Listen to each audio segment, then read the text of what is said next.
नमस्कार, देवभूमि के दंगल में आप सभी का स्वागत है। मैं हूं आपके साथ गरिमा वाजपेयी। खबरों में आगे बढ़ेंगे। आज देवभूमि के दंगल में बात करेंगे। पानी ने तरसाया, वनाग्नि ने डराया।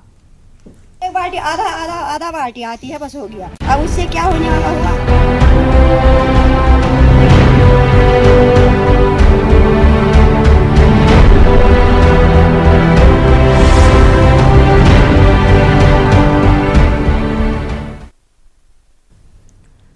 उत्तराखंड में फायर सीजन से पहले इस बार प्रदेश का सिस्टम अलर्ट हो गया है। ग्रामीणों के साथ ही युवा व महिला दलों और सभी विभागों को वनों में लगने वाली आग की घटनाओं के लिए सतर्क रहने के निर्देश जारी कर दिए गए हैं। फायर सीजन से पहले उत्तराखंड के विभिन्न जनपदों में वनाग्नि की रोकथाम के लिए मॉक अभ्यास किया जा रहा है। राष्ट्रीय आपदा प्रबंधन प्राधिकरण उत्तराखंड राज्य आपदा प्रबंधन प्राधिकरण ने मॉक ड्रिल के तहत प्रदेश के अलग अलग जिलों में विभिन्न स्थानों पर वनाग्नि नियंत्रण के लिए इंसिडेंट रिस्पांस सिस्टम की तैयारियों को परखा जा रहा है। आपको बता दें कि हर साल उत्तराखंड में 15 फरवरी से फायर सीजन की शुरुआत हो जाती है। साथ ही पेयजल की समस्या से भी प्रदेश की जनता को दो चार होना ही पड़ता है, जिसके चलते मुख्यमंत्री पुष्कर सिंह धामी ने भी आपदा प्रबंधन प्राधिकरण अग्नि नियंत्रण के सभी अधिकारियों के साथ बैठक की। सचिवालय में पेयजल और जलागम की बैठक के दौरान आगामी 30 साल की आवश्यकताओं को ध्यान में रखते हुए राज्य में जलापूर्ति के लिए कार्य योजना बनाई जाए, इसके लिए आदेश भी दिए हैं। वर्षा जल संरक्षण और भू जल स्तर को बढ़ाने के लिए प्रभावी कदम उठाए जाएं। जल स्रोतों, नदियों और जलधाराओं के पुनर्जीवीकरण के लिए जन सहयोग लिया जाए और इस क्षेत्र में कार्य कर रहे लोगों के सुझाव लेकर उनको आगे की कार्य योजनाओं में शामिल किया जाए। जल संरक्षण के लिए आगामी 10 सालों और आगामी 30 सालों की आवश्यकता के हिसाब से अलग अलग ठोस प्लान बनाया जाए। एक और सरकार फायर सीजन व पेयजल के लिए इतनी तैयारियां कर रही है, लेकिन अभी से वनाग्नि के साथ पानी का संकट प्रदेश में देखने को मिल रहा है। विपक्ष का ये मानना है कि हर साल सरकार दावे खूब करती है, लेकिन गर्मी बढ़ते ही आम जनता को ही झेलना पड़ता है। क्या धामी की लीन बैठकों का धरातल पर बड़ा असर देखने को मिलेगा, इसी पर होगी चर्चा। लेकिन ये रिपोर्ट देखिए उससे पहले।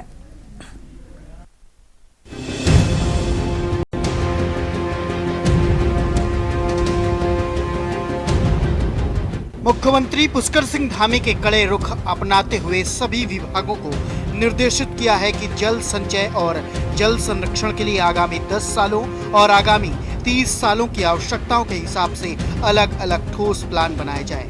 वहीं अब प्रदेश में बढ़ती गर्मी के साथ ही वनाग्नि की घटनाएं बढ़ने की संभावना है। इसके मद्देनजर वन विभाग ने वनाग्नि से निपटने के लिए सभी तैयारियां पूरी कर ली हैं। प्रमुख वन संरक्षक डॉक्टर धनंजय मोहन ने बताया कि विभाग ने वनाग्नि की रोकथाम के लिए integrated command and control centre यानी कि ICCC स्थापित किया है। इसके अलावा forest fire Uttarakhand mobile app विकसित किया है। इस ऐप में 7,000 से अधिक कर्मचारियों ने रजिस्ट्रेशन करा लिया है। इसके अलावा लोगों को जागरूक करने के साथ ही कई अन्य कदम उठाए गए हैं। वन विभाग में आग बुझाने का काम करने वाले कर्मचारियों के लिए आधुनिक उपकरण भी उपलब्ध कराए गए हैं, जिनमें आग न लगने वाले जूते, चश्मा, आग बुझाने के इक्विपमेंट दिए गए हैं। साथ ही वन विभाग की गश्ती गाड़ियों में भी पानी के गैलन रखे गए हैं, आवश्यकता होने पर वह भी मदद कर सके। अभी तक हल्द्वानी रेंज में 3 घटनाएं आग की प्रकाश में आई हैं, जिनको समय से नियंत्रित कर लिया गया है। विपक्षी पार्टी आगामी पेयजल की समस्या के साथ ही वनाग्नि की घटनाओं को लेकर पहले से ही सरकार को घेरने की योजना तय कर चुकी है, लेकिन सरकार अपनी व्यवस्था को लेकर संतुष्ट है। आने वाले समय में हमको बहुत सारी चुनौतियों का भी सामना करना पड़ना है। इस नाते उसके लिए हमको कैसे तैयार होना है, कैसे राज्य का जो फाइनेंस का मैनेजमेंट व्यवस्थित रहे, उसके लिए उनको 10 साल की योजना, कार्य योजना और आने वाले 2047 का जो प्रधानमंत्री जी का हमारे विकसित भारत का संकल्प है, उस विकसित भारत के संकल्प में हम किस प्रकार से योगदान कर सकते हैं, क्या चुनौतियां हमारे सामने होने वाली हैं और क्या बेस्ट प्रैक्टिस हर डिपार्टमेंट बनाए कि जो केवल राज्य के लिए नहीं, पूरे देश के लिए एक अलग प्रकार का उदाहरण प्रस्तुत हो।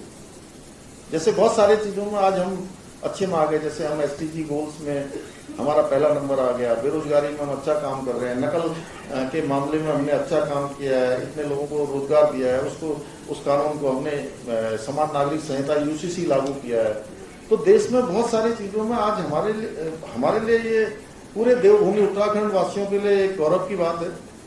2025 का जो वनाग्नि सत्र है, इसके लिए इसमें वनाग्नि रोकथाम के लिए, वनाग्नि नियंत्रण और प्रबंधन के लिए वन विभाग ने पूरी तैयारी कर रखी है। और इस वर्ष हमने जितने भी इसकी तैयारी में कार्य करने थे वो सब हम कर चुके हैं। और विशेषकर मैं कहूँगा जन सहभागिता के लिए 5000 से अधिक हमने कार्यक्रम किए हैं गांवों में, कस्बों में, हर जगह, जिसमें 1,30,000 से ज़्यादा लोगों ने प्रतिभाग भी किया है सीधे तौर पे। और इसके अलावा मीडिया और अन्य माध्यमों से भी हमने काफ़ी प्रचार प्रसार किया है ताकि हमें और ज़्यादा जन सहभागिता मिले। जन सहभागिता के लिए हम लोगों ने इस साल एक नवाचार ये भी किया है कि शीतला खेत में हमने प्रदेश के विभिन्न ग्रामों से लोगों को ले जाके उनको शीतला खेत मॉडल के बारे में प्रत्यक्ष दिखाया, उनको एक्सपोजर विजिट पे हम लोग लेके गए हैं। और 1170 ग्रामीण और वन विभाग के जो फ्रंटलाइन कर्मचारी हैं उनको लेके हम शीतला खेत गए और उनको वहाँ की विजिट कराई है। तो ये लोगों की सहभागिता के लिए है। और कुछ और इंसेंटिव्स के लिए जो वनाग्नि प्रबंधन समिति हैं उनको इंसेंटिव दिए जाने का भी निर्णय लिया गया है। वनाग्नि काल जो है हमारा 15 फरवरी से जो प्रारंभ होता है, तो उसमें पहले वनाग्नि काल प्रारंभ होने से पूर्व और अभी भी जगह जगह पे वनाग्नि गोष्ठियां कराई जा रही हैं, जिसमें कि लोगों को आग ना लगाने के लिए और लापरवाही ना करने के लिए, जिससे कि वनाग्नि घटना हो सके, लोगों को अवेयर किया जा रहा है। इसके अतिरिक्त प्रभाग अंतर्गत 53 क्रूज स्टेशन स्थापित किए गए हैं। प्रत्येक क्रूज स्टेशन में 3 फायर वॉचर रखे गए हैं और साथ में हमारे जो रेगुलर फॉरेस्ट गार्ड और फॉरेस्टर हैं प्रत्येक एरिया के, वो भी इसमें क्रूज स्टेशन में कार्यरत हैं। तो इस प्रकार 159 फायर वॉचर हैं प्रभाग अंतर्गत रखे गए हैं। उक्त के अतिरिक्त जो संसाधनों के फॉर्म में हमने कुछ फायर ब्लोअर वगैरह लोगों को क्रूज स्टेशन में दिए हुए हैं, फायर रेक्स वगैरह दिए हैं। इस बार कुछ फायर प्रोटेक्टिव सूट्स भी हैं जो लोगों को स्टाफ को डिस्ट्रीब्यूट किया गया है। साथ ही कुछ हमारे गॉगल्स होते हैं जिससे कि आग बुझाने में काम आता है, जिससे आंखों में धुआं नहीं जाता, उस प्रकार के कुछ आधुनिक उपकरण भी स्टाफ को दिए गए हैं। और जैसे आप देख रहे हैं गर्मी बहुत ज़्यादा बढ़ गई है, तो पानी की व्यवस्था के लिए प्रत्येक जो वाहन है उसमें आपके 20-20 लीटर के कैंटर वगैरह भी रख के वाहन मूव कर रहे हैं, जहां भी जिससे कि स्टाफ को जरूरत पड़े फायर वॉचरों को, उनको पानी उपलब्ध कराया जा सके। तो पुष्कर सिंह धामी जी जिस तरह की बातें बोलते हैं वो केवल बेवकूफ बनाने के लिए होता है, क्योंकि सच्चाई जो है वो धरातल पर देखी जा सकती है। पानी की किल्लत कितनी हो रही है, और अभी तो अप्रैल का महीना शुरू हुआ है और इसमें हम देख रहे हैं कि लोगों को पानी मंगाने की जरूरत हो रही है, वहां टैंकरों को बुलाया जा रहा है, और अब आगे आने वाले समय पर कितनी मुश्किल होने वाली है इसके बारे में मुख्यमंत्री जी को बता देना चाहिए। भाई उनका तो काम ही है ना कि वो हिंदू मुसलमान पहाड़ प्लेन इनके ऊपर ज्ञान बांटने में लगे रहेंगे। तो मैं तो उत्तराखंड की राजधानी देहरादून के बारे में जानना चाहती हूँ। स्मार्ट सिटी का प्रोजेक्ट खत्म हो गया है, पानी अब तक हम तक नहीं पहुंचा है और आने वाले समय में दिक्कत हो रही है। तो केवल बेवकूफ बनाने के बजाय मुझे लगता है कि अपने जो एडवाइजर्स हैं उनसे बाहर निकलकर आकर उन्हें सड़क पर देखना चाहिए कि लोगों के घरों में पानी पहुंच रहा है या नहीं। गर्मियों के सीजन में पानी की किल्लत को देखते हुए उत्तराखंड जल संस्थान के अधिशासी अभियंता प्रशांत भारद्वाज ने बताया, हमारे द्वारा गर्मी के सीजन में पानी की किल्लत दूर करने के लिए अभी से तैयारियां शुरू कर दी गई। उन्होंने आदेश दिया है कि कहां-कहां पानी की कमी हो सकती है, उन स्थानों को चिन्हित कर एस्टीमेट बना लें, ताकि बजट की जरूरत होगी तो व्यवस्था की जाएगी। इसी क्रम में उत्तराखंड जल संस्थान जल निगम चिन्हित किए हैं। वहीं सरकार की योजना हर घर नल हर घर जल के तहत ग्रामीणों को पानी नहीं मिल पा रहा है। ग्रामीणों को पानी कोसों दूर तक सरकारी नल से पानी ढोने को मजबूर है। चंपावत जनपद के ग्राम पंचायत धूरा में घरों में पानी की किल्लत के चलते आज भी सरकारी नल से पानी ले जाने को मजबूर होना पड़ रहा है। पानी ढोती ग्रामीण महिलाओं ने बताया कि वर्षों से गांव में लगा सरकारी नल से पानी ले जाना पड़ता है। गांव में पाइपलाइन तो है लेकिन उसमें पानी नहीं आता। एक बाल्टी आधा बाल्टी आती है, बस हो गया। अब उससे क्या होने वाला हुआ? तो पानी आता ही नहीं घरों में? आता ही नहीं है, देते ही नहीं है, पानी ही नहीं है कि पता नहीं क्या होता है। तो सरकार की जो योजना चल रही थी हर घर नल हर घर जल, ये भी नहीं है, इसमें भी नहीं पानी आता है? यही तो फिर ये जो ये जल ये नल लगे हैं इसी में नहीं देते हैं पानी। तो सरकारी नल से भरा जाता है पानी? उससे उसी में तो नहीं देते हैं, फिर इससे भरते हैं। हम तो इसी से ले जाते हैं ऐसे सिर में। कितने सालों से भरते हो? अरे साल तो बहुत हो गए हैं बाबू, अब सारी उम्र चले गई है, आप क्या करते हैं। तो अब आप क्या कहते हो, पानी आना चाहिए? हाँ, अब पानी अब तो अब बुढ़ापा हो गया, पानी आ जाता तो अच्छा ही होता, अब ले नहीं पाते हैं। अब ऐसा ही तो हुआ, किसी समय बाल्टी से ले गए, किसी समय हाथ से लोटे से ले गए, ऐसा ही पानी तो पीना ही हुआ। क्या करते हैं फिर? कितने सालों से पानी भर रहे हो इस हैंडपंप से? 6 साल से। 6 साल से पानी भर रहे हो? हाँ। तो आपके घर में पाइपलाइन नहीं बिछी है अभी? पाइपलाइन तो है, नल है, लेकिन उसमें जल पानी नहीं आता है। तो आपने कभी शिकायत की लोगों से कि नहीं आता है? कहा, लेकिन वो कहते हैं पानी नहीं है यहाँ, पता नहीं कैसे करे। 30 से 40 दिन आती है, 4 बाल्टी बस हो गया। अच्छा, हाँ, तो यहीं पे पानी भरना पड़ता है? यहीं से ले जाना तो पूरा गांव यहीं से पानी भरता है? पूरा गांव यहीं से ले जाते हैं। कितनी परेशानियों का सामना करना पड़ता है? बहुत।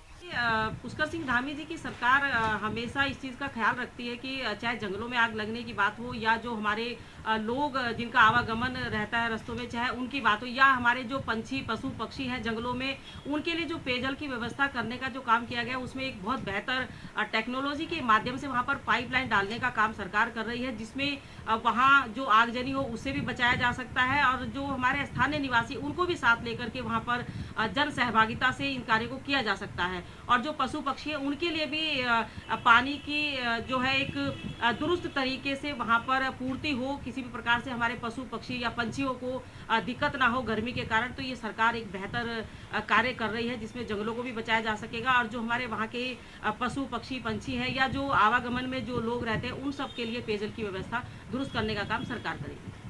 फायर सीजन शुरू होते ही वन विभाग में आग बुझाने का काम करने वाले कर्मचारियों के लिए आधुनिक उपकरण भी उपलब्ध कराए हैं, जिनमें आग न लगने वाले जूते, चश्मा और आग बुझाने के इक्विपमेंट दिए गए। साथ ही वन विभाग की गाड़ियां, उन पर भी पानी के गैलन रखे गए हैं, जिससे आग पर काबू पाया जा सके। वहीं सरकार की योजना हर घर जल हर घर नल के तहत नहीं मिल पा रहा ग्रामीणों को पानी, कोसों दूर सरकारी नल से पानी ढोने को मजबूर है महिलाएं। गर्मी आते ही सरकार की टेंशन बढ़ गई। अब देखना होगा इस तपती गर्मी में महिलाओं के सिर से बोझ और वनाग्नि पर रोक लगाने में थामी सरकार कितनी कामयाब होगी। Uttarakhand desk report.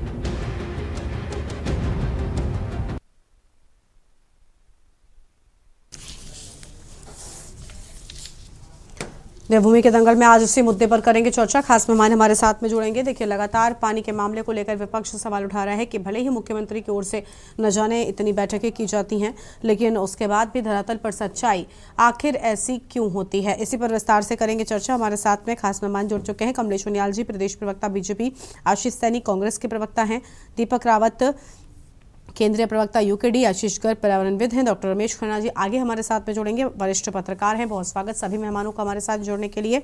शुरुआत कमलेश उनियाल साहब के साथ में। कमलेश जी, बहुत सारे दावे हैं, बहुत सारी बैठकें हैं, बहुत सारी तैयारियों की बात है, लेकिन विपक्ष संतुष्ट क्यों नहीं नजर आता? और सबसे बड़ी बात, तस्वीरें भी जो निकलकर सामने आती हैं घटनाओं के बाद, वो भी बहुत सारे अपने आप में सवाल खड़े करती हैं। हजारों दावों के बाद में भी बड़ा सवाल ये कि आखिर संकट का समाधान कैसे होगा?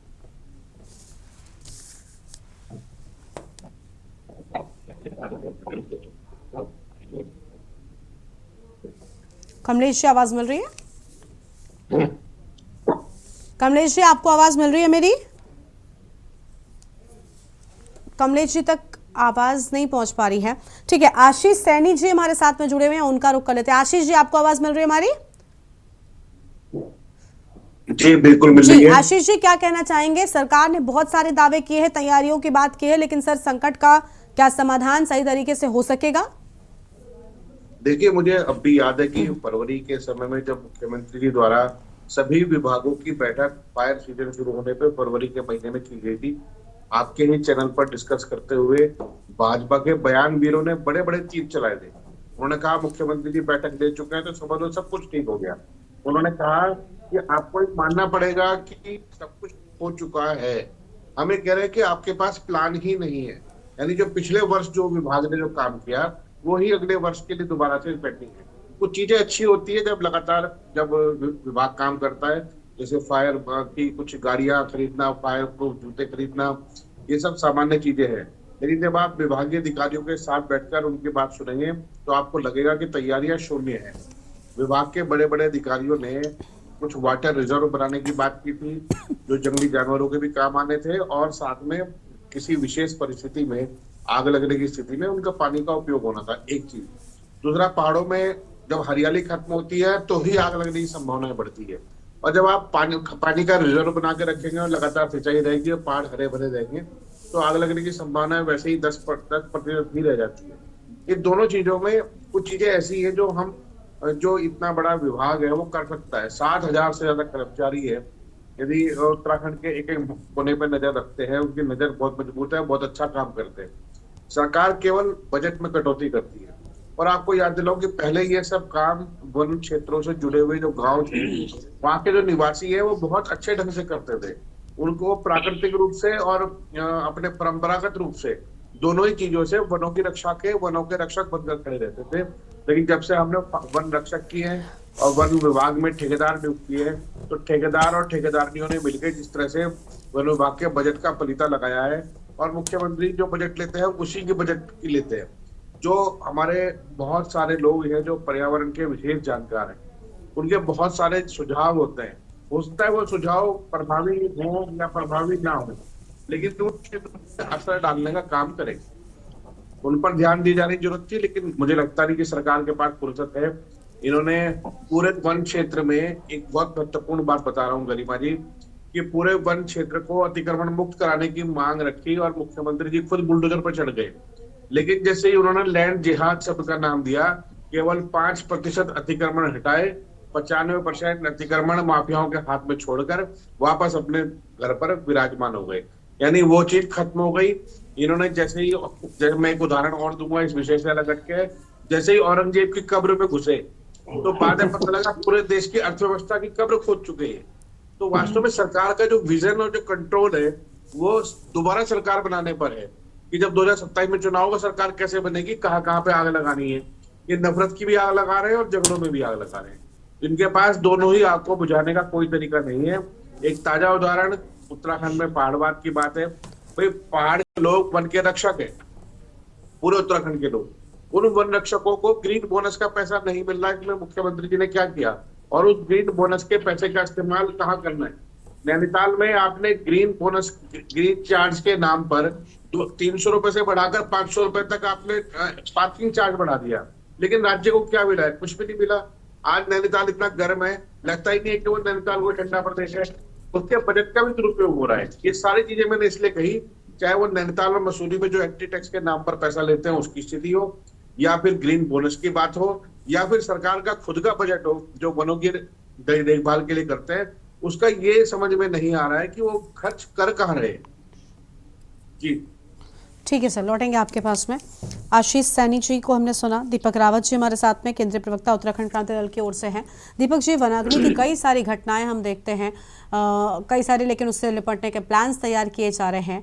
तो फायर सीजन से पहले ही सिस्टम अलर्ट पर है, बावजूद इसके अब पानी की कमी को लेकर, पानी की किल्लत को लेकर सवाल उठ गया। आप सोचिए ऐसी समस्या जिसमें बड़ी ज़रूरत है, उससे पहले ही पानी की किल्लत अगर आ रही है तो क्या कहना चाहेंगे आप?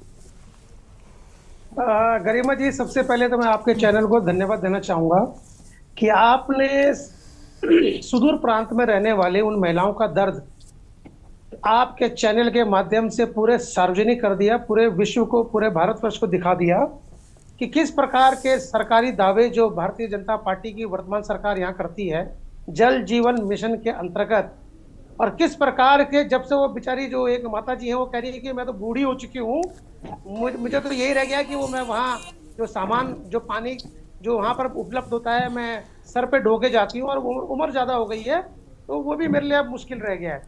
फिर आप ही के जो संवाददाता है उन्होंने प्रश्न करा कि जल जीवन मिशन के तहत जो नल लगाए भारतीय जनता पार्टी के शासनकाल में, उसमें जल क्यों नहीं है, उसमें जल मिलता होगा। तो उन्होंने ही जवाब दिया गरिमा जी कि उसमें जल नहीं आ रहा है, हैंडपंप की स्थिति खत्म हो गई है, हैंडपंप में भी कभी कभी पानी आ रहा है। अब इस जो समस्या है गरिमा जी, उसमें थोड़ा सा मैं आपका ध्यान आकर्षित कराना चाहूंगा कि जो पर्वतीय क्षेत्र है वो 3 तरह के स्रोतों पे बड़ा निर्भर रहता है। एक जो नदी का जो स्रोत होता है पानी का, उससे एक प्राकृतिक स्रोत जो होते हैं, जो अत्यधिक सर्दियों में बर्फ जब पहाड़ों में पड़ती है, उस बर्फ का पानी जब रसता हुआ नीचे जमीन में जाता है तो उससे प्राकृतिक स्रोतों का पानी अचानक से बढ़ जाता है। और तीसरा जो ये है, जो हम लोग अप्राकृतिक तरीके से कहीं का पानी कहीं दूसरी जगह गांव इलाकों में जाके लोगों को पहुंचाते हैं। तो ये 3 तरीके से हम लोग जो है, जो पहाड़ के लोग हैं, ये हम लोग उनका पानी की जो समस्या है, पीने की पानी की समस्या है, उसका समाधान सरकार कर रही है या वो स्वयं इसका उपयोग करते हैं। अब आप देखिए कि आप सब जल जीवन मिशन में सब घोटाला पाया जाता है। अधिकारी पहले उस पर नकारते हैं कि इस प्रकार का कोई घोटाला नहीं हुआ गरिमा जी। बाद में जब जांच होती है तो अधिकारी नपे जाते हैं, लेकिन मंत्री का कुछ नहीं होता। अब आ जाइए वनाग्नि में मामले में। वनाग्नि में 2016-17 में 6 मौतें होती हैं और भारतीय जनता पार्टी जैसे करते हैं कि हम हर बार रिकॉर्ड बना रहे हैं, पर दुर्भाग्यवश पिछले वर्ष 10 लोगों की जान उत्तराखंड में गंवाई है वनाग्नि में। और आपको बताते हुए मुझे कोई हर्ष नहीं हो रहा है, बड़ा शर्म लग रही है कि सबसे ज्यादा मानवीय जो जान माल का नुकसान इस प्रदेश को हुआ है तो पिछले वर्ष वनाग्नि में हुआ। जब जांच समिति बैठी गरिमा जी, तो जांच समिति ने पता चला कि जो इक्विपमेंट थे आग बुझाने के, वो इक्विपमेंट ही नहीं थे उन अधिकारियों के पास, कर्मचारियों के पास। झाड़ से, मतलब झाड़ियों से आग बुझा रहे थे। ये सारे चित्र जो हैं आपके माध्यम से, सारे संचारों माध्यम से, चैनलों के माध्यम से पूरे भारतवर्ष में देखा। आज ये उन्हीं इक्विपमेंट की बात कर रहे हैं कि अब हमने चश्मे ले लिए हैं, अब हमने ये ले लिया है, अब हमने ये ले लिया है। 10 लोगों की जानें पिछले वर्ष हम गंवा चुके हैं। और जब कैंपा जो कैग की रिपोर्ट आई, उसमें यही चीज निकल के आई थी कि जो वनों के लिए इक्विपमेंट खरीदने चाहिए थे, वो सरकार के कर्मचारियों ने, वन विभाग ने laptop, iPhone, fridge, cooler, AC खरीदने के लिए इस्तेमाल करा। ये रिपोर्ट, ये भारतीय जनता पार्टी है को समझ में आना चाहिए, कांग्रेस या यूपीडी आरोप नहीं लगा रही है। ये वो कैग है जिसकी रिपोर्ट को चिल्लाते हुए 2014 में इन्होंने केंद्र में सरकार बनाई थी कि कांग्रेस ने घोटाला किया, कांग्रेस ने घोटाला किया। अब वही कैग रिपोर्ट कह रही है कि कंपा घोटाला इस प्रदेश में हुआ है। क्या कोई कार्रवाई हुई है? क्या मिनिस्टर पे कोई कार्रवाई हुई है?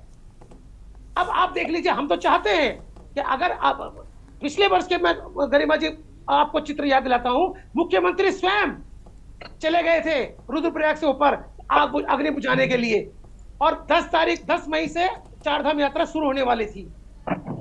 यही चीज उस पर हो रही है कि सही समय पे अगर सरकार कार्रवाई करती है, विपक्ष को कोई भी शौक नहीं है, विपक्ष को कोई ऐसा नहीं है कि इस प्रकार की जो कोई घटना प्रदेश में हो तो उसको राजनीति का विषय बनाया जाए। लेकिन जब सरकार की कार्यप्रणाली, सरकार के नेता जो मंत्री हैं या सरकार के जो नुमाइंदे हैं, वो अगर काम चोरी करते हैं, उनकी अगर गलती पाई जाती है तो उसको उजागर करना भी विपक्ष का काम होता है। और अब हम यही चाहते हैं कि अब जो चीजें यथावत सरकार कह रही, जो दावे कर रही है, इन दावों पे सत्ता, इनको वास्तविक रूप में देना सरकार का काम है। लेकिन आप भी यही बैठी हैं गरिमा जी, मैं भी यही बैठा हुआ हूं। आप देखिएगा किस प्रकार की कमियां सरकार खुद अपने सामने लाएगी और फिर लास्ट में कह देगी विपक्ष का काम सिर्फ इन चीजों पर राजनीति करना है।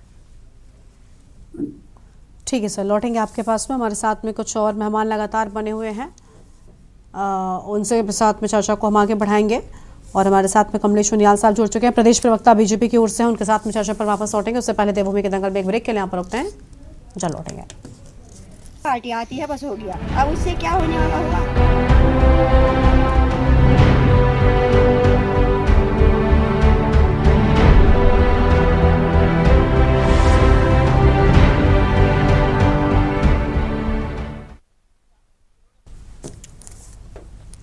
ब्रेक के बाद देवभूमि के दंगल में आप सभी का स्वागत है।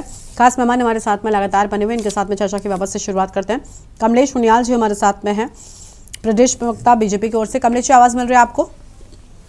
हाँ, आ रही है गरिमा जी आवाज। कमलेश जी, कई सारे सवाल हैं, कई सारी समस्याएं हैं, लेकिन तैयारियों के बहुत सारे दावे हैं। बड़ी बात है कि संकट का समाधान कैसे होगा। विपक्ष का कहना है कि हर बार तैयारियां की जाती हैं, लेकिन उससे पहले तस्वीर कुछ और हम देख पा रहे हैं। तैयारियां बहुत हो रही हैं, धरातल पर सच कुछ और क्यों होता है? देखिए, पूर्व की भांति अगर कोई चीजें अच्छी होती हैं कि अगर सरकार अगर अपना कार्य करती है और उसमें फिर भी कोई ना कोई कमी पेशी रह जाएगी।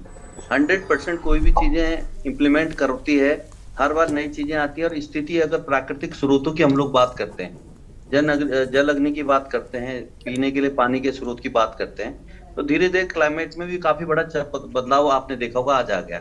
जो बांज बुरांस आज से पहले जिस हाइट में होता था, आज वो उससे भी ऊपर वाली हाइट पे चले गया है।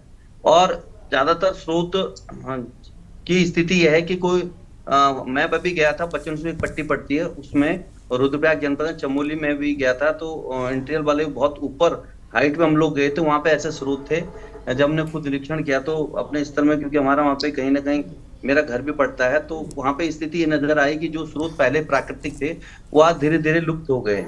अब लुप्त होने का कारण कई है, प्राकृतिक है, मानव है, हम लोगों की जो भी है, लेकिन उसके अलावा हमारी सरकार ने जो हर घर नल और हर नल जल की जो योजना है उसके अंतर्गत 3 फेज में कार्य स्टार्ट किए थे।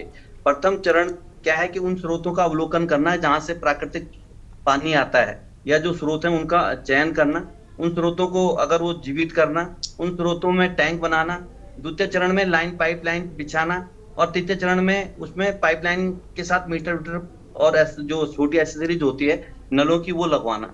लेकिन इस स्थिति में देखा गया है कि मैं अगर हम लोग बचनसुख पट्टी की अगर हम लोग बात करते हैं, या बांगर की या लस्या की पट्टी की बात करते हैं, या मैं जिस क्षेत्र में गया, मैं थोड़ा मेरे को जो आइडिया लगा, क्योंकि कुछ स्थितियां मैं इस आपके चैनल के आगे से अवगत कराना चाहूंगा। तो कई जगह ऐसा है जहां पे 3-3 पंपों के माध्यम से पानी नीचे वाली तलहटी से ऊपर ले जाया जा रहा है, और उसके बाद उसका स्टोर करके उसको वितरण किया जा रहा है। तो एक स्थिति ये भी आ रही है कि कहीं ना कहीं मशीनों में कोई दिक्कतें आ रही हैं, मैंने कई जगह पानी आ रहा है और कई ऐसी स्थितियां हैं जहां पे नल लगे हैं, पानी नहीं आया है, इसमें कोई वो दोहराई नहीं है। लेकिन उसमें भी लगातार सरकार के द्वारा मॉनिटरिंग की जा रही है, और संबंधित जल संस्थान के माध्यम से, जो कंपनी के माध्यम से या जिन ठेकेदारों के माध्यम से कार्य किए जा रहे हैं, उनको किसी न किसी नियंत्रण टाइम अवधि के अंतर्गत इस कार्य को पूर्ण, ताकि आने वाले टाइम पे जो पानी की कमी है, जैसे हमारे प्रवक्ता बोल रहे थे, वो पानी की कमी ना हो और लोगों को स्वच्छ और साफ जल मिले। अब इसके अंतर्गत क्या है कि ये जो पूरी योजना है, पहाड़ की एक स्थिति बन रही है, इसमें हम ये नहीं कहेंगे कि साहब 100% काम हो रहा है, लेकिन इसको नकारना कि साहब कुछ हुआ ही नहीं है, कुछ आ ही नहीं रहा है, ये मिथ्या है कि साहब, क्योंकि कई जगह ऐसी कि अगर किसी ग्राम सभा बहुत हाइट पे और वहां पे आप ये देखो कि मतलब पहले के स्रोत खत्म हो गए, तो वो क्या करेंगे, दूर स्रोतों से मोटी पाइपलाइन से जोड़ करके पुराने स्रोतों के पास ही ऐसे टैंक बनाए जा रहे हैं, टैंक का कार्य चल रहा है। तो कुछ चीजों की स्थिति आज ऐसी नजर आ रही कि जहां पे प्राकृतिक स्रोत थे वहां पे टैंक भी बन गया, पानी भी चल रहा था, लेकिन जैसे टेम्परेचर ऊपर जा रहा तो स्रोत का पानी धीरे धीरे कम हो रहा और वाटर कंज्यूम ज्यादा हो रहा है, तो सप्लाई कम हो रही है। तो उन स्रोतों में और पानी कैसे आए, तो बगल के जो बड़े स्रोत हो उनको, या कोई गधेरे हैं जो आ रहे हैं प्राकृतिक गधेरे, उनको कनेक्ट करके उन गांवों में पानी पहुंचाने की सरकार पूर्ण व्यवस्था कर रही है। और इसके लिए प्रत्येक जगह, अभी कल ही परसों हमारे मुख्यमंत्री जी ने एक बैठक दी, पुष्कर सिंह धामी जी ने, और संबंधित पेयजल में खास करके नोडल अधिकारियों की नियुक्ति के माध्यम से जो विभागीय अधिकारी हैं, या जो जिन लोगों को कार्य दिया गया है, तो उनके माध्यम से कि जल्दी से जल्दी किस तरह से इसकी पूर्ति हो, ताकि जो सबसे ज्यादा पीक होता है, जिस समय हम जून जुलाई बोलते हैं, जिस समय मैंने पानी की बहुत ज्यादा किल्लत आती है और वाटर लेवल बहुत डाउन चले जाता है। और उसके अलावा अगर आप देखोगे, जैसे अभी चर्चा का एक विषय आ रहा था, वो उस समय आप हाथ में थे तो मैं सुन रहा था कि एक व्यवस्था सरकार ने हमारी ये कर रखी है, और कहीं चमोली में तो बहुत ज्यादा है, और आपका रुद्रप्रयाग हो गया, या आपका टिहरी वाले क्षेत्र में एक पाइप स्टोर, जो वाटर स्टोरिंग के लिए जो एक माने बड़ा वाला बैकेट कह सकते हैं उसको, या बड़ा वाला टैंक कह सकते हैं, सरकार सब्सिडी के माध्यम से उसको दे रही है, और कई जगह लोग लगा रहे हैं, और लोगों ने उसमें सिंचाई भी कर रहे हैं, और पीने के लिए पानी के एक व्यवस्था हो जाए, तो उसमें भी सरकार कोई व्यक्तिगत भी लगा सकता है, सार्वजनिक तौर पे भी आदमी लगा सकता है। अगर कोई व्यक्तिगत लगाएगा तो उसको सब्सिडी मिलेगा, और सार्वजनिक स्थिति में कई मर्द के माध्यम से उन चीजों को किया जा रहा है। ऐसा नहीं कि सरकार कुछ कार्य नहीं कर रही है, साहब कोई भी स्थिति ये नहीं है, लेकिन जो ये स्थितियां ज्यादा बढ़कर रहेगी कि आपकी जो हमारा जो एटमोस्फियर है, या जो क्लाइमेट में जो चेंज आ रहे हैं, परिवर्तन आ रहा है, और वाटर जो चीज मैंने आपको वही बताया, चाहे बांस हो बुरांस हो, वो प्लांट जो प्राकृतिक पानी को रोकते थे, स्रोतों को जिंदा रखते थे, वो धीरे धीरे लुप्त हो रहे हैं, क्योंकि उनके वो एक हाइट, अभी करीबन अगर 7,000 की हाइट पे थे, तो आज 8, 9 और 10,000 की हाइट क्रॉस कर दी उन्होंने, और ऊपर जा रहे हैं। तो देवदार हो गया, चीड़ हो गया, चीड़ तो अभी भी है लेकिन देवदार ऐसे पेड़ हैं जो ऊपर हाइट में जा रहे हैं। ये बहुत बड़ा मूल स्रोत माना जाता था पानी का। और उसके अलावा अगर हम वन अग्नि की बात करते हैं, अभी ये भी चर्चा चल रही थी, पहले भी डिबेट में कई बार ये बिंदु है, वन अग्नि के अंतर्गत 12 बिंदुओं पे हमारी सरकार ने नवंबर 2024 में एक लेटर इशू किया था, जिसके अंतर्गत 12 पॉइंट लगे गए, जिसके अंतर्गत किसी भी ग्राम सभा के प्रधान हो गए, आपके ब्लॉक पर बीडीसी मेंबर हो गए, ताकि आम जनमानस की उसमें एक भागीदार रहे और संबंधित अधिकारियों के साथ जो भी हमारे वाटर इक्विपमेंट है या जो लाइन ऐसी हमारी जा रही है, उन लाइनों में इस तरह की व्यवस्था की गई ताकि अगर वन अग्नि लगती है तो उनका सुचारू रूप से उपयोग करके उस पानी को जंगल की आग बुझाने के लिए किया जा सकता है। और प्रत्येक ब्लॉक वाइज नोडल अधिकारी, जिले में नोडल अधिकारी नियुक्त किए गए हैं ताकि अगर इस तरह की उसकी मॉनिटरिंग की जाए। उसके अलावा पारितोष का भी कार्यक्रम किया गया है कि अगर कोई व्यक्ति, क्योंकि आग लगने का नेचुरल तरीके नहीं होता, कई बार आम जनमानस के माध्यम से भी कुछ न कुछ घटनाएं हो जाती हैं, कहीं कोई आग लग गई, अगर कोई व्यक्ति किसी लाभ के लिए, अपने लाभ के लिए या कोई भी व्यक्ति अगर आग लगाते हुए पाया गया और उसकी सूचना देने पर उस व्यक्ति को पारितोष भी दिया जाएगा, चाहे वो कोई भी व्यक्ति, और उसका नाम भी गुप्त रखा जाएगा। इस तरह की भी सरकार की योजना है। सरकार निरंतर मॉनिटरिंग कर रही है, विभाग भी निरंतर मॉनिटरिंग कर रहा है, लेकिन मेरा आप फिर भी इस डिबेट के माध्यम से एक चीज बताना है कि हम लोग कितने भी नियम बना दें, कितने कानून बना दें, कितने भी इक्विपमेंट लगा दें, एक आम जनमानस की भूमिका वनों के प्रति एक जो उदारता है जो पूर्व के लोगों में थी वो होनी चाहिए। जैसे हम लोग अपने ग्राम देवता, स्थान देवता को पूजते हैं, तो वैसे वन देवता या अपना जो जंगल है या हमारे जो पेड़ हैं, उनको भी अगर इस तरह से अगर हम लोग समझते हैं, क्योंकि एक चीज आई है, ये इस चीज को झुटलाया नहीं जा सकता, चाहे कोई भी सरकार आई है, किसी भी सरकार में वन कानून बने हैं, तो वन कानून चाहे वो वनों की रक्षा के लिए बने, चाहे वनों के रख रखाव के लिए बने हैं, लेकिन कहीं ना कहीं आम जो लगते हुए गांव थे उनका आना जाना आगमन उसमें कम हो गया। पहले लोग गांव पे ज्यादा निर्भर रहते थे, अब रसोई गैस हो गई, लकड़ियां लेने जाते तो कहीं ना कहीं वनों की वो सोचते थे, लोगों की एक भाव था कि भाई ये जो वन है इनमें अगर ये आज सही रहेंगे तो ये पेड़ कल बटेगा और कल हमारे लकड़ियों के काम का, जानवरों के चारे के काम आएगा। लेकिन वो भाव कहीं ना कहीं लुप्त हो रहा है। लेकिन इससे ज्यादा बेनिफिट जो हमारा कहते हैं कि मतलब कि जो पेड़ हैं वो एक माध्यम है कि सांसें हो रही हैं कम, चलो पेड़ लगाएं हम, इस तरह के जो स्लोगन है कई लोगों से सुनते हैं हम लोग, और हमारी सरकार में इनका उपयोग नहीं कर पा रहे उनियाल जी आप इनका ना, सांसें हो रही है कम, पेड़ आपकी सांस दे देंगे और ये कर देंगे, हंसदेव के जंगल भी कट गए। आपको बताऊं, आप जो मैं आपकी बात जो है मैं उसको थोड़ा सा एक चीज जोड़ना चाह रहा हूँ। जो बात आपने कही है ये वन विभाग के अधिकारियों का वक्तव्य है, इसमें एक नेता का वक्तव्य नहीं दिया आपने। आप भाजपा के नेता हैं, आपने अभी नेता वाला वक्तव्य दिया ही नहीं। असलियत में स्थिति यही है कि जब आप फॉरेस्ट की तरफ बात करते हैं, उत्तराखंड का मतलब 66% हिस्सा जंगल है और उस जंगल में आग से बचाने का क्या उपयोग है ये पता नहीं है। ठीक है, पर ठीक है सर, जब अरे कमलेश आपसे हम जवाब लेंगे, कमलेश आपसे जवाब लेंगे, और मेहमान भी हमारे साथ में हैं। दीपक रावत जी को सुन चुके हैं, आशीष गर्ग जी का रुख कर लेते, पर्यावरणविद हैं, बड़ी अहम जानकारी मुझे लगता है साझा करेंगे।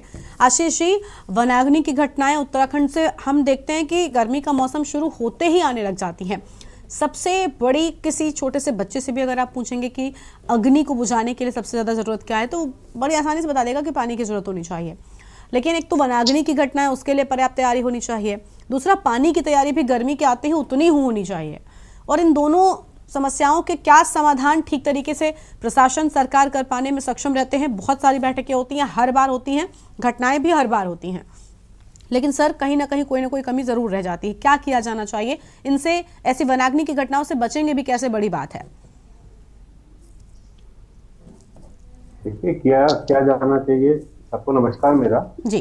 क्योंकि ये दो तरफा मार्च चल रही है उत्तराखंड में सर। एक तो है जो हमारा एक क्लाइमेट चेंज, जो जलवायु परिवर्तन की एक मार्च चल रही है, इसमें हमारी पृथ्वी गर्म हो रही है, उसकी वजह से हीट बढ़ रही है, तो उसकी वजह से हमारे जंगल जो है नेचुरली जो पहले कभी, और बारिशें इस वजह से बहुत कम हो गई है। जो होता क्या था उत्तराखंड में, पहले एक स्पेल होता था हीट का, तो उसके बाद बारिश हो जाती थी, बर्फ अच्छी पड़ती थी, लेकिन वो सब आपने देखा पिछले पूरे विंटर में बर्फ नाम मात्र की पड़ी और बारिशें बिल्कुल भी नहीं हुई। तो हमारे सारे जंगल ड्राएंगे। ये तो एक जलवायु परिवर्तन की बात होगी। जलवायु परिवर्तन की वजह से एक इफेक्ट ये भी हो रहा है कि हमारा पानी धीरे धीरे कम होता चला जा रहा है। ग्लेशियर जैसे पीछे जा रहे हैं, नदियां तो बहुत ज्यादा स्ट्रेस आ गया, पानी पे दबाव आ गया।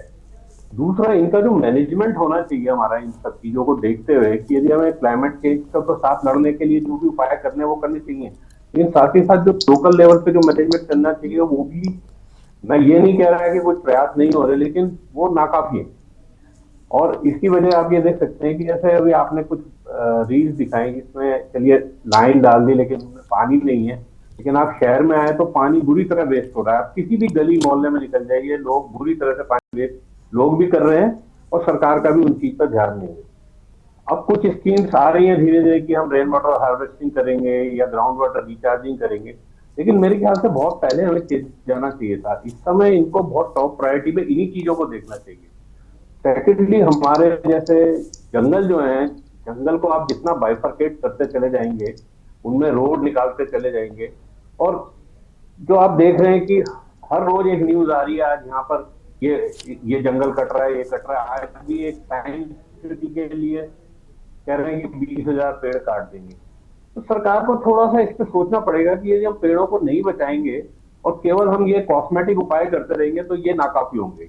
ये बहुत बड़ा बदलाव आ रहा है और ये हमें, जो हम गतिविधियां आसपास अपने देख रहे हैं, उससे पूरा महसूस हो रहा है कि आने वाले टाइम में सिचुएशन बहुत भयावह होगी। और इसीलिए शायद चीफ मिनिस्टर ने जो मीटिंग भी ली कि आने वाला टाइम बहुत काफी हमें जो है इसके लिए काफी लड़ना पड़ेगा।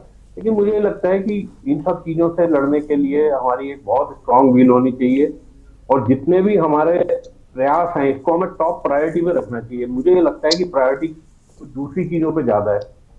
जैसे कहते हैं ना कि इकोनॉमी को बढ़ाने में बहुत ज्यादा है, इकोलॉजी में उतनी नहीं है। इनका बैलेंस करके चलना पड़ेगा। यदि हम नहीं करेंगे इस समय तो ये आने वाला हमारे पास, जो मेरा कहना ये विंडो बहुत छोटी है, 1, 1.5, 2 साल के अंदर हमने यदि उपाय नहीं किए तो सिचुएशन हमारे हाथ से चली जाएगी। अब भी फायर का जो आपने फॉरेस्ट फायर का बोला, ये सब जितने भी मेजर हो रहे हैं ये पोस्ट फायर हो रहे हैं। आग को कैसे बुझाया जाए, मेरा कहना ये है प्रिएम्प्टिव मेजर होने चाहिए। पहले आग लगे ही ना, वो कैसे होगा, उसको करने की बात बड़े बड़े डिस्कशन होके उनको जो बेसिक हमें बड़े बड़े स्टेप्स लेने उनको उन पे काम करना पड़ेगा।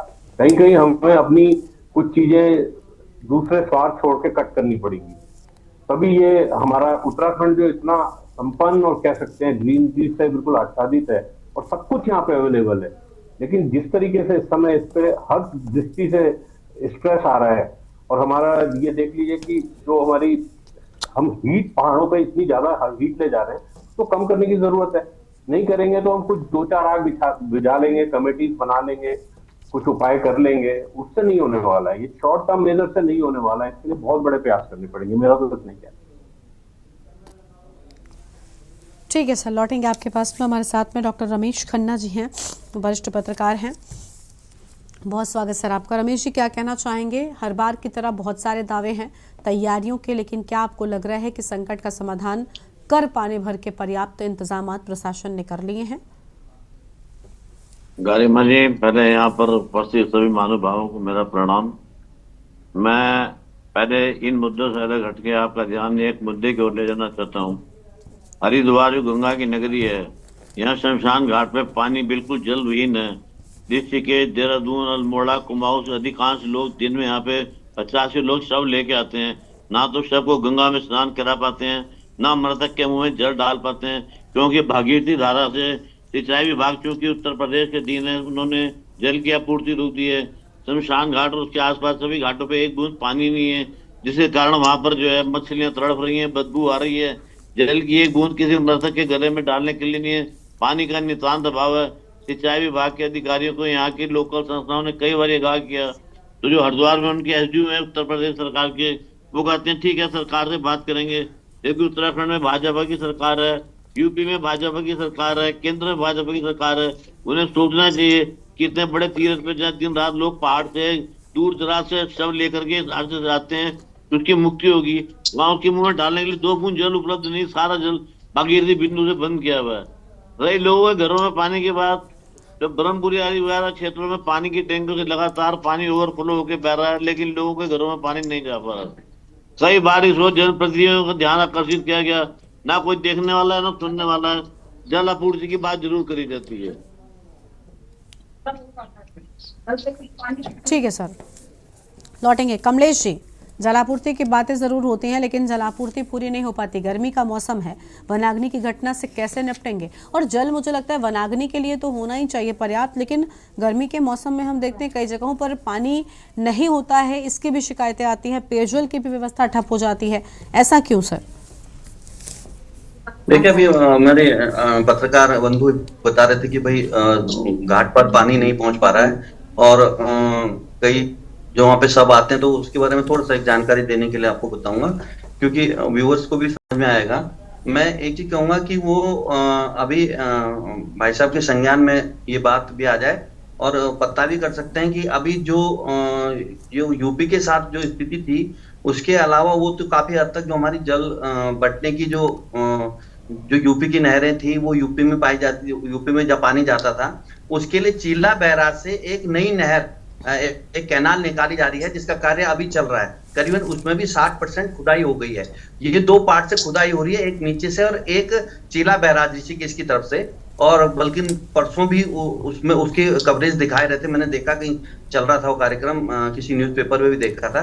तो इसके लिए जो पल है, जो जल है, वो सारा बैराज से डाइवर्ट कर रखा है इस समय। कहाँ के लिए? चीला नहर के लिए। और वहां से वो पानी फिर दोबारा उसको कुछ पानी तो जो अपना कोटद्वार वाली बेल्ट में जाता है, निजामाबाद वाली बेल्ट, उसमें प्रवाहित करना पड़ रहा है। वो एक टेम्परेरी व्यवस्था है और जल्दी ये इस चीज का भी निवारण हो जाएगा। लेकिन जहां तक आप रीना जी कह रहे हैं कि मैंने क्या स्थिति, सरकार, मैंने आपको पूर्व में बताया था, सरकार तैयार है। सरकार ने नोडल अधिकारियों की व्यवस्था कर रखी है। सरकार ने प्रत्येक आम जो प्रधान है या बीडीसी मेंबर हैं, उन लोगों को सहभागिता देते हुए इक्विपमेंट के बराबर एक वन विभाग और एक आम जनमानस का इसमें किसी न किसी तरह इंटरफेयर हो, ताकि जो वन अग्नि की जितनी भी घटनाएं वो कितनी हम कम कर सके। क्योंकि पिछली बार के जो आंकड़े करीमा जी, ये कोई गंभीर जवाब नहीं है उनियाल जी का। मेरा उनियाल जी से निवेदन है कि आप कम से कम एक बार विभाग में मालूम तो कर ले। जिस जगह की बात उन्होंने कही है कि सतीकुंड घाट पर जहाँ शवों को संस्कार किया जाता है, वहां पर पानी की धारा, वहां पर एक बैराज है, उससे छोड़ा जाता है। जहाँ चीला की नहर है उससे तो कोई मतलब ही नहीं है। जो मुख्य धारा है उसमें पानी है, उसमें थोड़ा सा पानी उधर छोड़ा जाना है। अभी मुख्य धारा वही मैं बोल रहा हूं भाई साहब, आप जो बैराज है, टोटल जो सप्लाई है वो बैराज से होती है, ऋषिकेश बैराज से आप बता रहे हैं। आप डाम कोठी की बात नहीं कर रहा हूँ, मैं डाम कोठी की बात नहीं कर रहा हूँ, मैं कर रहा हूँ आपको ऋषिकेश बैराज की बात, ऋषिकेश बैराज की बात कर रहा हूँ। एम्स के पास जो बैराज है वो सतीकुंड घाट का पानी अलग है भाई साहब। आप अगर बैराज का, तो बैराज से पानी सप्लाई नहीं है।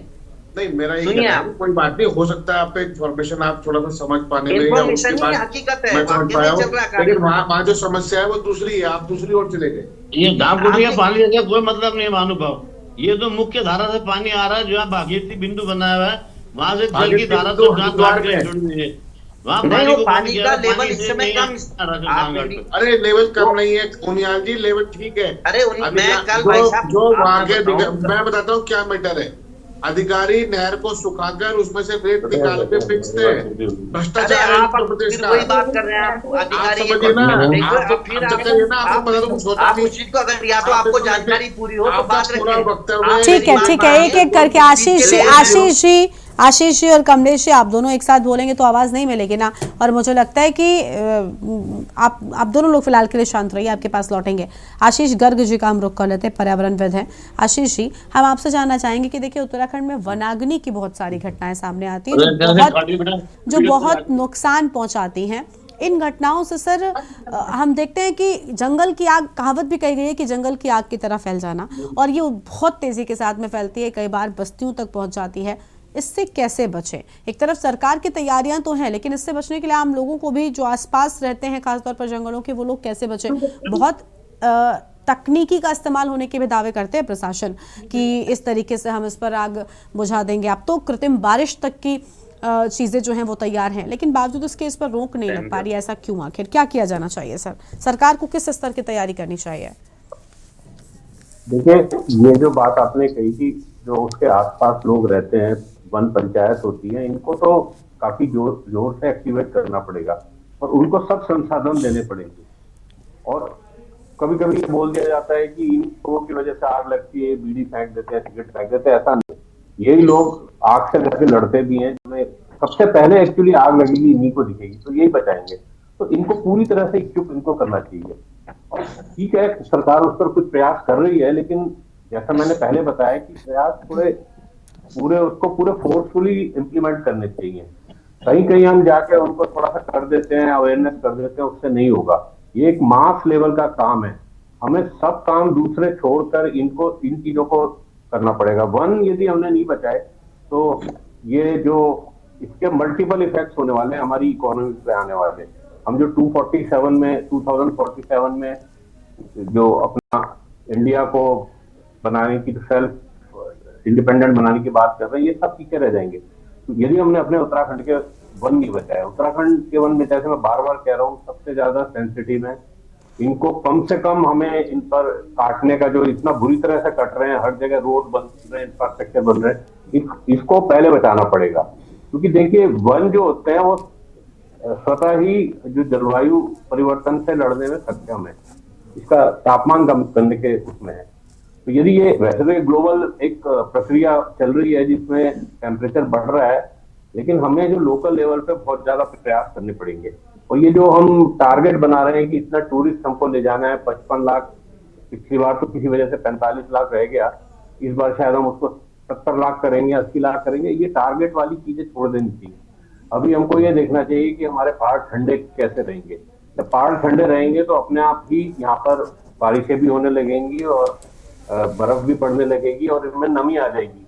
पहले कभी इतनी फरवरी वगैरह में आग नहीं लगती थी, अभी तो फरवरी से आग लगनी शुरू हो जाती है।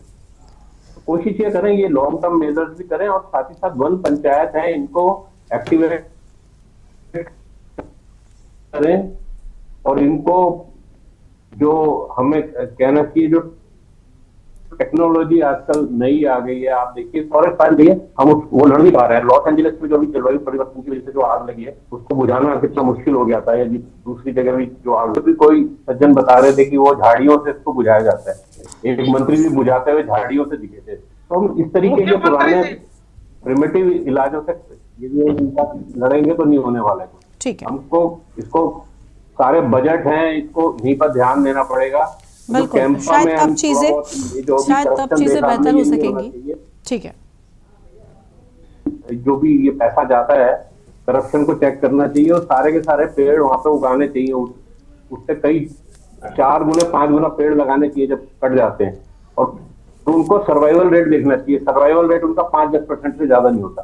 तो कई बातें, ये एक छोटे से प्रोग्राम में हम नहीं बता सकते। ये पूरी एक ऐसी चीज है जिसमें सब मिलकर बैठे और इसमें राजनीति वगैरह नहीं होनी चाहिए। ये हमारे पूरे उत्तराखंड का सवाल है। यदि हमने अपने वनों को नहीं बचाया, से नहीं निपटे, तो आने वाले हमारी फ्यूचर जनरेशन का क्या होगा, ये बड़ी भयावह स्थिति हो सकती है। धन्यवाद। ठीक है सर, लौटेंगे आपके पास में। हमारे साथ में दीपक रावत जी हैं। दीपक जी, कुछ कहना चाहेंगे? तकनीकी बहुत है, बहुत आगे जा चुकी है साइंस, लेकिन सर कुछ चीज़ों में तैयारी जो है वो उस स्तर की नज़र नहीं आती है। देखिए, बार बार देखिए, प्रश्न सभी ने प्रश्न करा सरकार की कार्यप्रणाली पर, जो पूर्व में रही हो या वर्तमान में भारतीय जनता पार्टी हो। लेकिन देखिए, समस्या बिल्कुल सामने खड़ी हो रखी है और हम चाहते हैं कि जितनी भी सरकार दावे कर रही है, भारतीय जनता पार्टी, हमारे मुख्यमंत्री जी ने अगर 10 साल 30 साल का प्लान अगर प्रस्तुत करा है, वो चाहते हैं कि जितने विशेषज्ञ हैं वो आने वाले 30 साल तक का प्लान रखना, कम से कम 10 साल का तो बना के रखें। तो निश्चित रूप से इसमें कार्य किया जाना चाहिए। लेकिन फिर वही बात है ना, जो बात हमारे आशीष जी ने कही कि बयानबाजी, बयानवीर जो है या जुमला वीर जो है, ये और जो सत्यता है उसमें कहीं ना कहीं पर विरोधाभास नजर नहीं आना चाहिए। हम चाहते हैं कि जो चीज सरकार बोल रही है वही चीज धरातल पे भी दिखनी चाहिए, तो निश्चित रूप से जनमानस का ही इसमें फायदा होगा। लेकिन प्राय पूर्व में भी देखा गया है कि आप बयानवीरों ने बयान दे दिए, जुमलों ने सरकारी जुमले दे दिए, हर वर्ष में मंत्रियों ने जुमले दे दिए, लेकिन उसका कोई भी लाभ जनता को नहीं मिल पा रहा है। हम चाहते हैं कि ये स्थिति बदलनी चाहिए। ठीक है सर, उम्मीद है कि देखिए जल्द ही इस स्थिति को बदला जाएगा। इन सभी समस्याओं के लिए पर्याप्त इंतजाम किए जाएंगे और वनाग्नि की घटनाएं इस बार नहीं देखने को मिलेंगी। बहुत शुक्रिया आप सभी मेहमानों का हमारे साथ चर्चा में आने के लिए, अपनी बात रखने के लिए। फायर सीजन से पहले सिस्टम पूरी तरीके से अलर्ट हो चुका है। कई तैयारियों के दावे भी सरकार की ओर से हैं, प्रशासन की ओर से हैं, लेकिन विपक्ष दावों से असंतुष्ट नजर आ रहा है। देवभूमि के दंगल में इतना ही। आप देखते रहिए न्यूज़ इंडिया। नमस्कार। बाल्टी आधा बाल्टी आती है, बस हो गया। अब उससे क्या होने वाला होगा।